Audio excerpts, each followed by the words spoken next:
સમાચારમાં સૌથી પહેલા વાત કરીએ ખેડાની સિરપ કાંડમાં સામે આવ્યો છે સૌથી ચોંકાવનારો ખુલાસો। આરોપી નારાયણ સોઢાના ભાઈ ઈશ્વર સોઢાની કરિયાણાની દુકાનમાં સિરપનું વેચાણ થતું હતું। 130ના ભાવે કાલ મેગાસ નામની સિરપની બોટલ વેચવામાં આવતી હતી।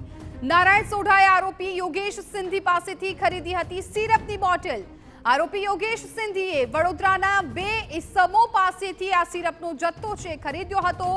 બલોદરાના 3 લોકોના મોત થતા ઈશ્વર સોઢાએ નદીમાં ઢોળી દીધો હતો આ સિરપનો આખો જથ્થો। હવે આ મામલે વધુ તપાસ કરવામાં આવી રહી છે। મોટા ખુલાસાઓ થઈ રહ્યા છે। બલોદરાના 3 લોકોના મોત થતા આ જે નદી છે તેમાં સિરપનો જથ્થો છે એ ફેંકી દેવામાં આવ્યો હતો। મહત્વનું છે કે 130 રૂપિયાના ભાવે કાલ મેગાસ નામની જે સિરપ છે તેની બોટલો વેચવામાં આવતી હતી અને આ જ સિરપ પીવાથી 3 લોકોના મોત થઈ ગયા હતા। કરિયાણાની દુકાનમાં આ સિરપનું વેચાણ થતું હતું। આરોપી નારાયણ સોઢાના ભાઈ ઈશ્વર સોઢાની કરિયાણાની દુકાન હતી અને 130માં કાલ મેગાસ નામની સિરપ છે તેનું વેચાણ થતું હતું। નારાયણ સોઢાએ આરોપી યોગેશ સિંધી પાસેથી આ સિરપની બોટલ છે એ ખરીદી હતી। આરોપી યોગેશ સિંધીએ વડોદરાના 2 ઇસમો પાસેથી સિરપનો જથ્થો છે ખરીદ્યો હતો। બલોદરાના 3 લોકોના મોત થતા ઈશ્વર સોઢાએ નદીમાં ઢોળી દીધી હતી આ સિરપની બોટલો।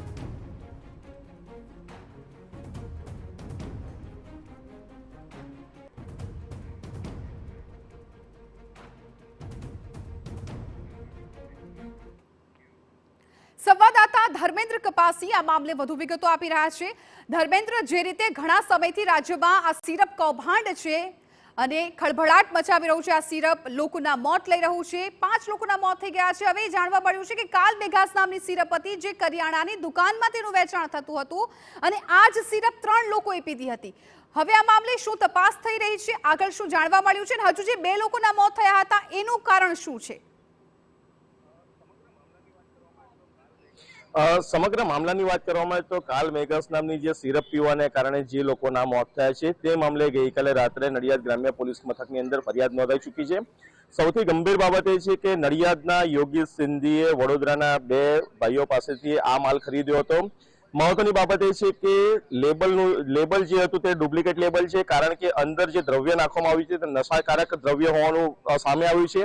જે મૃતકનું પીએમ કરવામાં આવ્યું છે ને જે વ્યક્તિ અત્યારે અમદાવાદની સિવિલ હોસ્પિટલમાં સારવાર લઈ રહ્યા છે તેમના જે લોહીના સેમ્પલ લેવામાં આવે છે ને જે વૈજ્ઞાનિક ઢબે છે તેનું પૃથક્કરણ કરવામાં આવ્યું છે ને જે પરિણામ સામે આવ્યું છે તેની અંદર ખૂબ ગંભીર બાબતો સામે આવી છે જેનો એફઆઈઆર ની અંદર પણ ઉલ્લેખ છે। બીજી તરફ વાત કરવામાં આવે તો બિલોદરા ગામના કિશોર સોઢાએ મોટા પ્રમાણમાં યોગેશ સિંધી પાસેથી માલ ખરીદ્યો હતો।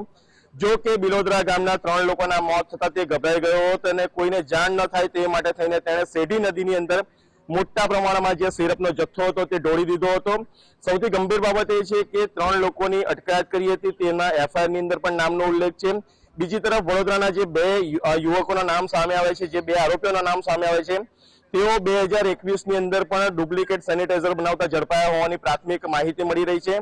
બીજી તરફ તેઓ પણ અઠંગ જે ક્રિમિનલ રેકોર્ડ ધરાવનારા આરોપીઓ છે અને ગોરવા વિસ્તારમાં તેઓ રહે છે। મહત્વની બાબત એ છે કે ટૂંક સમયમાં તેમની પણ ધરપકડ થાય તેવી શક્યતાઓ જોવાઈ રહી છે। જે લોકોના બિલોદરામાં મોત થયા હતા તેવા જે એક પરિવારના નાગરિક આપણી સાથે જોડાયા છે, આપણે તેમની સાથે વાત કરવાનો પ્રયાસ કરીશું। શું નામ છે કાકા તમારું? મારું નામ સોમાભાઈ દેસી વેસોડા। અચ્છા, શું ઘટના બની છે તમારા ઘરમાં? અમારા ભત્રીજો અહીં ભજીયાની લારી કરી હતી, રાત્રે ભજીયા પાડતો હશે અને એને કંઈક આવું ટ્રાફિક મેં કીધું, એમાં પછી રાત્રે એને એ થયું ભાઈ રાત્રે આવીને સૂઈ ગયો। પછી સવારમાં અમને કે વીતા છે પછી મને બોલાવા આવ્યા, હું પછી લઈને એમને દવાખાને ગયો। તમારો જે ભત્રીજો છે દારૂ પીતો હતો? એટલે આવું કોઈ પ્રસંગ હોય એવું હોય ત્યારે આ પીવે, ક્યારેક પીતો? ક્યારેક પીવે। બરાબર છે। અચ્છા, જે સેવન કર્યું એને અને પછી એને જે છાતીમાં બળતરા થઈ, બીજો કઈ પ્રકારની કમ્પ્લેન હતી એની? એને છાતીમાં બળતરા થઈ, પેટમાં પછી અમે વિસ્તૃત વધારે બૈડો ફાટી જતો હતો અને પછી મોડે ફીણ આવી ગયું, એટલે પછી અમે દવાખાને લઈને એને દાખલ કર્યો। એ સમયે એને કોઈ વાત કરેલી કે એને કોઈ બાટલી પીધી છે કે કોઈ સિરપ? બાટલી એવું કઈ પીધેલું અને એમ કે કઈથી લાવે શું કરી એને ખબર નહીં, પણ એમ કે પીધેલું ખરું એમ। તમે બિલોદરા ગામના જ છો? હા, હું એનો ભત્રીજો। તમને ખબર છે કે કિશોર આ ધંધો કરતો હતો? એ ખ્યાલ નહીં સાહેબ, આપણો વિષય નહીં છે। નહીં, તમારો વિષય નથી બરાબર છે, પણ આ પ્રકારની બોટલો વેચાતી હતી એ તમને ખબર હતી? ના, એ ખબર નહીં। કેટલા લોકોએ પીધી હશે બિલોદરામાં આ માંડવીના પ્રસંગે? એમાં તો ખ્યાલ નહીં, પણ એમ કે જે લિસ્ટ આવેલું એમાં 40-45 જણનું નામ હતું. અચ્છા, બીજા કોઈ નાગરિકોને અત્યારે આ ફરિયાદ છે જેણે બાટલી પીધેલી છે? ના, એમાં તો નહીં અત્યારે કોઈ, બધું સારું છે એ લોકોને, બધું છે નહીં. હવે સરકાર પાસે તમારી કોઈ અપેક્ષા કરી? કારણ કે અત્યારે સરકાર પાસે અમારી એક જ અપેક્ષા છે કે હવે એના 3 છોકરા છે આ ભાઈને, પેલો બીજો છે અને 2 છોકરા છે, હવે એક છે અને એક છોકરી એકલી જ છે. આ લોકોનું તો જીવન બિલકુલ અત્યારે નિરાધાર જેવું છે. જે મેન વ્યક્તિ કમાવાનો હતો એ અત્યારે ઓફ થઈ ગયો છે.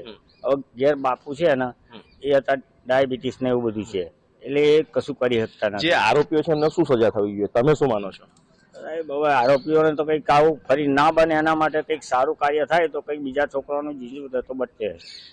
ભોગ બનનારના પરિવારજન આપણી સાથે જોડાયા હતા. જે રીતની ઘટના બની છે, ત્રણેય પરિવારો અત્યારે દુઃખમાં છે, કારણ કે જે પરિવારનો આધાર હતો તેઓ ગુમાવી ચૂક્યા છે.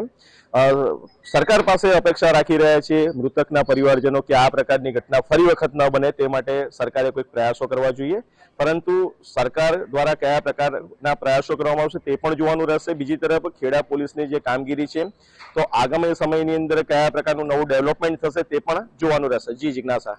બિલકુલ ધર્મેન્દ્ર, આભાર સમગ્ર માહિતી બદલ. તો હવે આ સિરપ છે તેમાં એક બાદ એક નવા ખુલાસાઓ થઈ રહ્યા છે, ત્યારે વધુ એક ખુલાસો કે કાલ મેગાસ નામની જે આ સિરપની બોટલ છે 130 રૂપિયામાં વેચવામાં આવતી હતી.